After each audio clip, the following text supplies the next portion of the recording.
Hi, everyone. Today is day 8 of our 21 days of green, and we're going to get started momentarily. I want to thank you so much for sticking with me. You've been a full week, and the first week is really uncomfortable. I want to honor that because anytime we're changing habits, we are saying that what is familiar, we're accustomed to, all of the things that make us comfortable, that we're rethinking it, and we are putting ourselves deliberately in a place of discomfort. So it's important to remember that all of the things that we're comfortable with have created a planet that is in a crisis.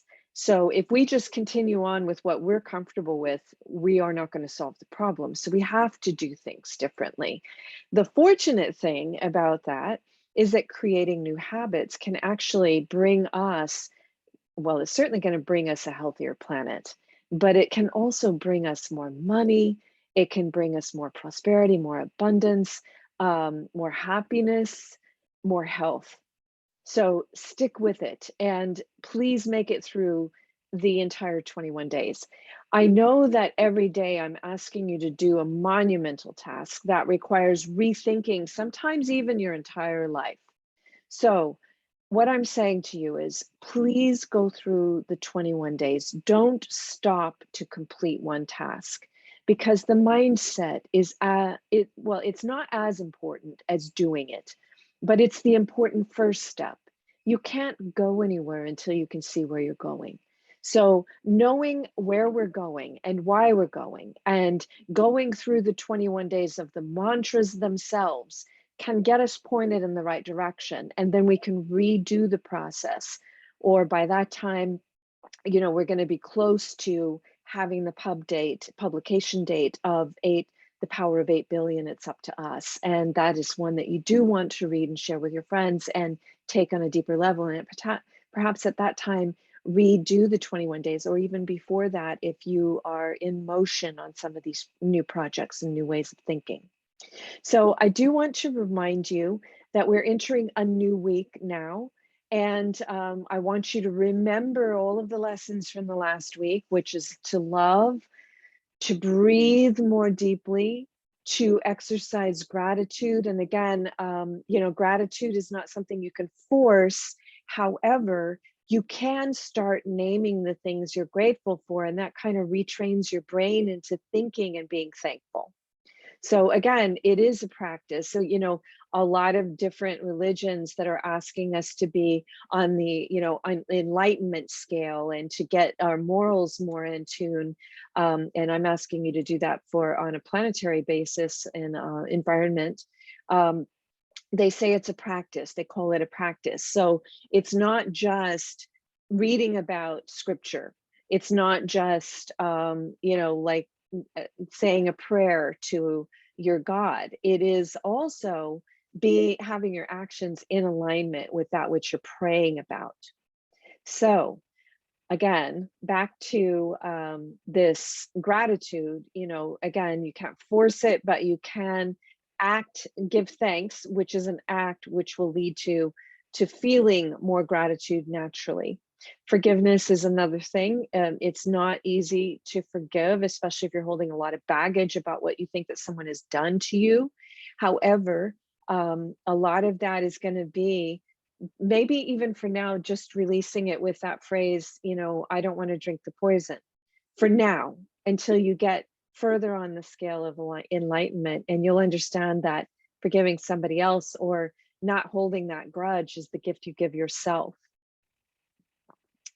There are strategies that we can use, and we can give you some. If you need them, email our office with forgiveness in the subject line, and we can send you another coaching session that's just on forgiveness.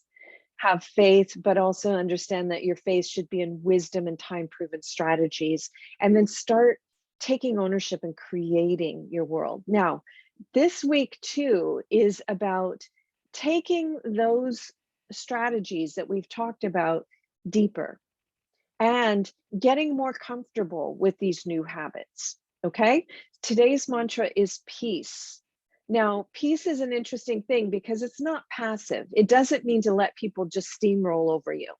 What peace means is that you try to find solutions to conflicts that do not require violence. Now, the interesting thing about that too is that a lot of times it's going to require thinking ahead. So, as an example, another thing that I want to tie in is water.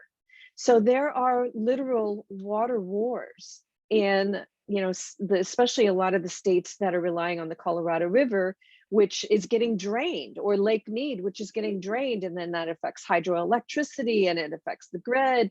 It affects a lot of things, right?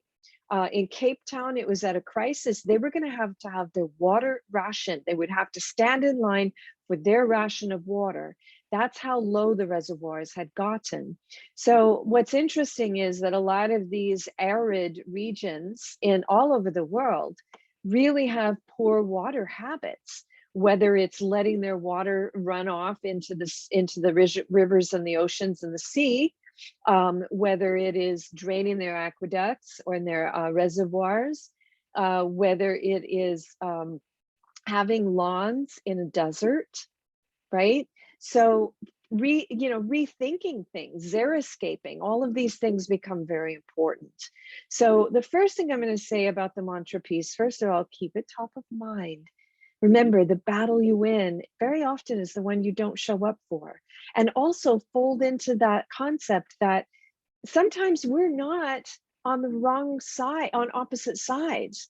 There is absolutely nobody who wants dirty air, dirty water, no water, when poisonous food. Nobody wants that. Everybody wants the same thing. We want to be happy. We want clean air, clean water, clean food, all of that. More prosperity and abundance in our lives. We disagree on how to get there, but we want the same things. So with that in mind, when you come upon a solution, like we talked about trees, try to make these peace-giving activities. These can be activities where you take the politics and the rhetoric and this is what my echo silo says about the problem, and this is what take that out and just say, can we all agree to plant a tree for the fruit, for the shade, for the carbon sequestration? That is not political, right? So that's part of the ways of finding peace, is finding areas that we have in common, finding common ground and allowing that to be a foundation, and small steps on things that we can agree on. Now, our planet doesn't need small steps, it needs big steps. But if everybody who is concerned about the environment, which is about 75% of us, think it's number one on our to-do list, especially for our government officials, if everybody came to consensus on what they could do personally, we would solve the problem. So we are closer on this than we think.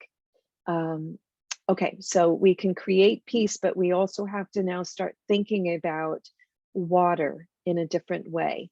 Now, obviously, on a 21 days of green mantra, when we're trying to keep this about 10 minutes per session, I'm not going to be able to go through the entire chapter on water, but I think it's important for you to think about freshwater conservation and ocean water health. So in freshwater preservation, we want to make sure that we're planting native to our region. We don't want grass in a desert. We, maybe a grassy playing field for kids, but that would mean reducing a lot of the grass in our schools by about 90%. Shout out to Green Our Planet, and anybody who has a kid in school, you should learn more about what Green Our Planet is doing. They work with the county to pull out the lawn of grass. They do leave a grassy playground for the kids to play in. So they take out the grass. They save millions of gallons of water for each school, and then they put in learning gardens, which, if you plant them right, can be very water efficient, especially if you're planting something that's local to the area. So That's one resource for you. Also, you need to discover whether or not your area needs to have the soil rehabilitated.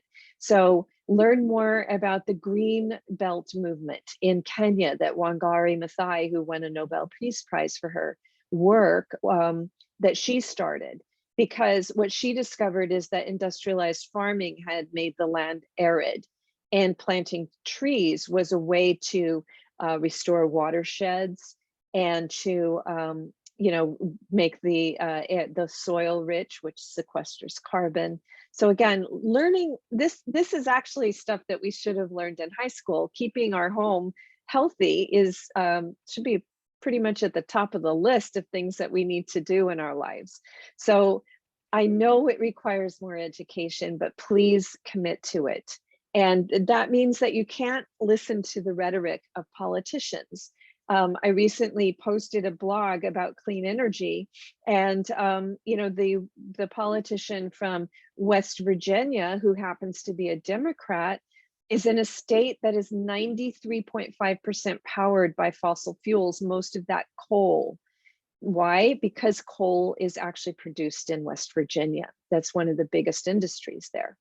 So, and he personally has investments in coal, and the governor is the only billionaire in the state is the governor, and he's a coal baron. So, they say, oh, we can't transition too fast for this or that reason. And, that clean energy is unreliable. Those are two pieces of rhetoric that they use to keep coal as the primary source. Meanwhile, other states like Oregon, over 50% of their grid, or about 50%, is clean. Actually, I think it's more than 50 in Oregon and almost 50 in California. So, there's a great difference between politically driven information and real scientific driven information. So make sure that you're getting your data from proven science rather than politicians. It's going to be very helpful, because if we all know the truth, then we can make the changes that are necessary. It's really important for us to get to the truth. So create peace today and think peace. Anytime you're in a conflict, dial it back. You can step back, you can step aside, find a way that you can come back to the situation, the person you have conflict with, or leave the battlefield if that's the highest choice. And if you're both just bickering, like, what is the point? Where are you going to get with it? This person has that opinion, you have this opinion.